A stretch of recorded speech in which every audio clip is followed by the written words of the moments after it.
সবাই দেখতে পাচ্ছেন এখানে 60 বল 6 বলে 60 রান দরকার। তো পাবনা পলিটেকনিক ফিল্ডিং ছিল আর ব্যাটিং করছে রাজশাহী পলিটেকনিক ইনস্টিটিউট।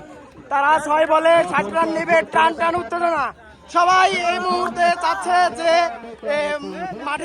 মাঠের মধ্যে দৌড় দিবে এবং আপনারা দেখবেন সবার উদ্বেগ এবং আকাঙ্ক্ষা।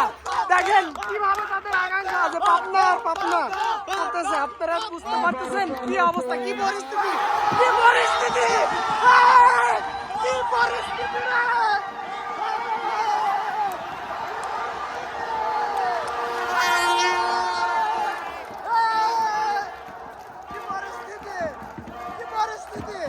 দেখতে পাচ্ছেন এই মুহূর্তে